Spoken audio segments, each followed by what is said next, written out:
Oh, mute all was on. Hello, hello? Okay. I'm assuming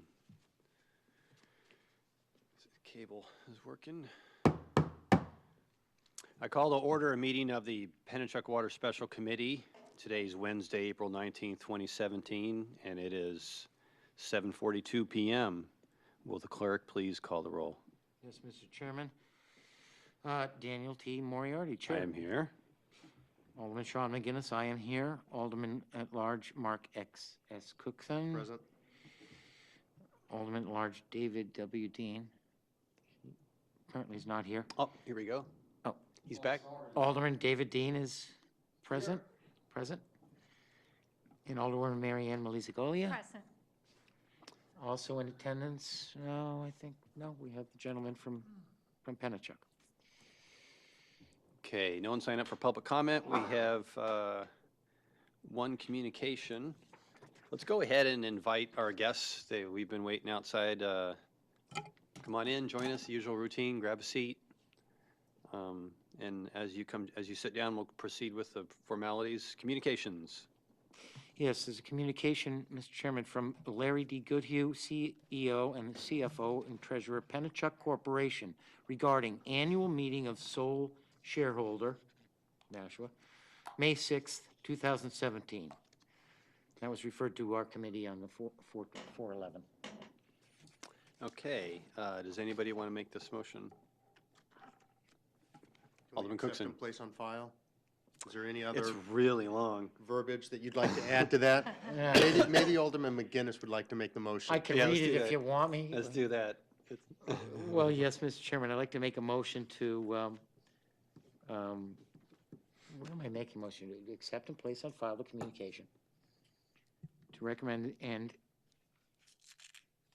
to approve, recommend the election of the following individuals to the Pennichuck Corporation Board of Directors, each for a 3-year term until their successors are elected and qualified. James P. Dorr, Elizabeth A. Dunn, Paul A. Indaglia, and John M. Murphy, and authorize the mayor to transmit by proxy card the vote of the sole shareholder, City of Nashua, to the Board of Directors of the Pennichuck Corporation. Fantastic. So the motion on the table is to recommend the election of those individuals and authorize the mayor to send the proxy card to the board for the sole shareholders meeting. And so we'll begin our discussion, and we have 3 guests that we've seen many times before. I'll hand over to the chairman of the board of directors and go ahead and introduce your team. All right, thank you very much, Mr. Chairman. My name is Thomas J. Leonard. I'm chairman of the board of directors for Pennichuck Corp. We have Larry Goodhue, who is the CEO and CFO, and Don Ware, who is our COO. And the request before you is pretty straightforward. It's something we do actually every year. We're getting ready for our annual meeting. We have the directors in the slate that are ready for election for another 3-year term. We've actually been to the committee here recently to talk about John Murphy. You may remember that he just got elected as a vacancy that was created through the last term. So in any event, these are 3 existing directors and John Murphy, who is also technically existing. And we've gone through our usual process, both to select and nominate the directors, and also to present you with the annual report and the annual, information on the annual meeting. Okay, So we can certainly answer questions. Sure. I know we answered some questions at the last meeting that were actually related to the same report, but we're happy to answer any questions you may have. Okay, so we have sort of this communication comes in 3 forms. One's just the notice. Saturday, May 6th, 2017, Crown Plaza, Somerset Parkway. So I guess we're changing, sort of go back and forth. It is a different venue than what we've used in the last 3 years. Okay. Just based on availability, yes. Okay. So Saturday, May 6th, that's 2 weeks from Saturday? Yes, 2 weeks from this coming Saturday. correct. Okay. Somerset Plaza, let's see, what time? Doesn't say on here. It's at 9 a.m. 9 a.m. So everybody's invited. Usually the refreshments are pleasant, coffee, tea, pastries, bagels. So have your breakfast at the shareholders meeting. So that's the notice. The second one is a proxy card, and then the annual report. So I figure we can at least, I'll ask the members of the committee if they have any questions. Otherwise, please do us a favor and sort of give a quick rundown of the four people that we kind of already know. Any questions prior to that? Would you like, so please do us a favor and just get a quick Okay. review of, So I think you'll find in the packet, there's a brief summary in the actual annual report. If I remember right, yes. So on page 7. So James Dorr has been on the board of directors for, well, it's probably, 3 years, I guess, 4 years. 2014 would have been when Yeah. he got elected. Right. So Jim is very good and serves an important purpose. What we try to do in going through this whole process is identify skill sets and needs that we need for an effective board. And actually, Jim Dorr is one of the individuals we sought out. He has a financial background, auditing and accounting. He's a CFO for a company right now, privately held, that I think they are actually going public, if I remember right. But in any event, he has a very strong financial background and has been very effective for us. Betty Dunn is a resident of Wyndham. She is a customer of the company and she's a lawyer, worked at the Attorney General's office, very effective for that point of view and that skill set, and she's been with us right from the beginning and does an excellent job. Paul Indalia is a environmental scientist. He's an engineer and environmental scientist with substantial experience in water and water production, mostly in rural areas, but still a very strong expert for our board and has been on the board from the beginning. And then our new, I call him new, recent director is Mr. John Murphy, who is a financial person as well. His particular expertise is actually on municipal financial matters, and in particular, he's very familiar and skilled in the bond and the real financial markets that we go into and don't have a whole lot of experience in. So they each serve important roles in our board and have been very effective for the period of time that they've been involved. thank you very much. And then I guess the next, the third piece, well, that essentially is the essence of the proxy card. Proxy card only has one item, really, and that's to approve those four board of directors. But might as well finish the annual report. At this point, we usually go to CFO Larry Goodhue to give us a quick tour of the finances. Sure, and I believe, if my recollection is correct, the last time we met with the committee, we actually did kind of walk through a draft of this very report. Yeah. So, I don't want to, restate myself, but basically this report is part of the quarterly and annual reporting we do to this committee and to the Board of Aldermen relative to the financial performance of the company. So the annual report to shareholder is our own internal report to the shareholder relative to the year-end performance and the fourth quarter performance of the company. And tied along with that are the audited consolidated financial statements for the year that ended 2016 compared with 2015. So you've got two different presentations of the same data. The annual report to shareholder gets a little bit more granular. It's a memorandum and communication vehicle to the committee, whereas the audited financial statements would be promulgated based on GAAP and the very specific way that has to be structured. So there are certain pieces of information in the annual report to shareholder that are a little bit more communicative at I'm going to guess, at an easier to understand level, less promulgated relative to that, and maybe has some additional information that's important for us to just continue to memorialize. I can go through the numbers once again if you'd care to. Like I said, we did cover that last time. I think we're there, but I thought, the point of distinction here is what the communication vehicles are about. We have to have audited financial statements for a reason in compliancy with the debt instruments that we have in place in the marketplace, and is an expectation relative to the shareholder as well, relative to your holdings here, that we have an annual audit of our financial statements, and that's on a consolidated basis for all of the 6 corporations that make up the consolidated group, being the parent and the 5 wholly owned subsidiaries. So the audit is done at all those levels, testing our system of internal controls, doing substantive testing on the major classes of assets, on revenue cycles and the like. So, and the basis for the audited financial statements is this is an unqualified opinion or a clean opinion based on the results of the years then presented. So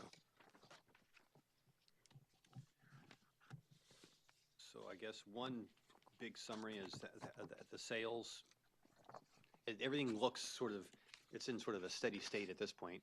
In the past, there have been some of these statements that showed there was, you took out like a $40 million bond, and it was, it was between fiscal years, and so there's a lot of cash here, and that's not on any of it. So there aren't a lot of big numbers, pluses or minuses. Water sales is sort of average. Yeah, the 2016 year, there is a little bit higher performance in 2016 versus 15, I'm sorry. And the real reason for that is, the drought conditions that occurred this year and then persisted through the end of the year in 2016 did result in some incremental watering by a number of people who are trying to sustain lawns and outside conditions. That drought is in a process of abating in the state. We monitor that on a weekly basis. We're still monitoring, our systems as to how we are having our customers or recommending to our customers how they might consume that on an outside usage basis. But the real differential in revenues 15 to 16 is all based on consumption patterns, nothing other than that. Right. Do you see any, looking ahead, we'll probably you'll have another loan request at some point, possibly?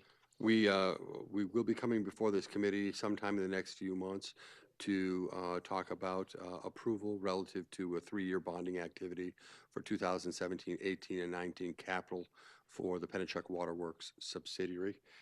The last time of 2014 bonding was for looking backwards for 2013, 14, 15, 16, looking forward.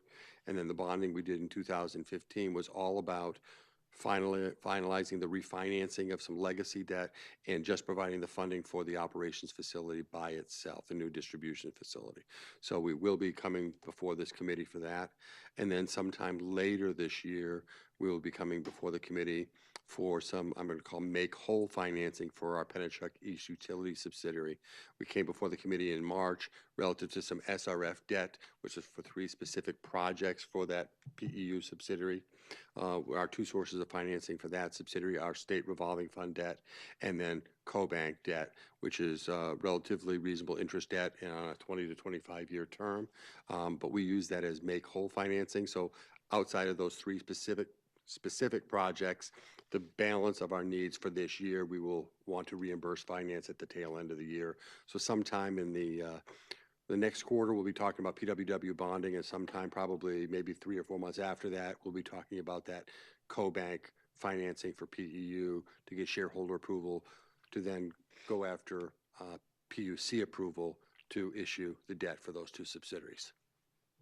So did I hear you right that there are a lot of zero interest balloon payment loans that were coming due or something? Is all been caught up now? Every single one of our legacy or balloon maturity debt that were bonded debt prior to the city's ownership have all been refinanced. The only debt that we have that has any type of a balloon maturity on it is we had a corporate note that matures in 2022. It has an annual sinking fund payment, In 2022, it'll still have $1.2 million remaining of the original principal of $8 million. It has a make-whole provision on it, so we've actually looked at it on an economic basis. If we could have refinanced that without that being an economic disadvantage, we would have done so. We're going to continue to analyze that. I'm sorry I can't talk tonight. Analyze that as we get up closer to that maturity date, and it might be sometime within the 12 months leading up to it that we are actually able to refinance it. We're going to want to refinance that $1.2 million balloon at that maturity date, but we might be able to do it in advance of that if the economics work out in that make-whole calculation. The closer you get to the deadline, those numbers come together, and it might be advantageous at that time. Yeah. And also, I think since a year ago, the last annual meeting, you guys opened up a new facility. Yes, we did. Our COO has any comments on operating out of the new facility? Does that help life? Oh, absolutely. I mean, the guys in particular, as everybody is aware, all our vehicles were outside before. So every snowstorm, they spent the first half an hour, 45 minutes shoveling out the backs of their trucks and cleaning off the tops and all the things you need to do when you don't have garage facilities. All those vehicles are inside now. All our inventory is now inside in well controlled. So, we now have both men's and women's locker rooms. So lots of good things that, are allowing people to get out on the job more quickly and get things done more effectively. What are you guys going to do with the previous building?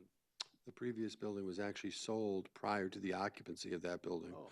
We sold that building in June of last year, retained residency in there as a $0 triple net tenant until December when we occupied our new building. So it was a very positive move, and so the proceeds of that was part of the dollars that were used in constructing the new building. It was about as good a result as we possibly could have hoped for, in that we were able to sell it and not be holding on to two pieces of property. It's been reoccupied by another company who is now on the tax rolls for the city of Nashua and occupying that building in our old location. Awesome. As far as I know, that's everything I can think of that summarizes. Yeah, I'd just like to thank Chairman Leonard and CEO Goodhue and our Chief Operating Officer, Donald. Very thorough meeting the last meeting, so thank you for recapping. I think this is pretty straightforward, and I have no further questions. And before we call the vote, we'll kill 30 seconds.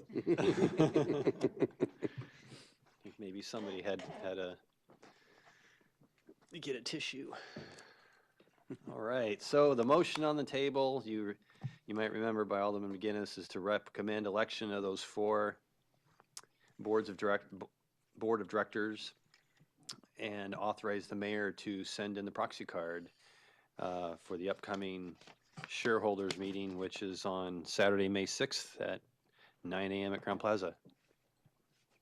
All those in favor say aye. Aye. All those against say nay. Motion carries. And we have no unfinished business, no new business. There's no public comment. Remarks by the alderman. Going once, going twice. Yes, No non-public. So I guess, do we have one more motion? Alderman Cookson. Move to adjourn. Alderman Cookson moves to adjourn. All those in favor say aye. Aye. All those against nay. We adjourn at 8:01 p.m. Thank you, everybody.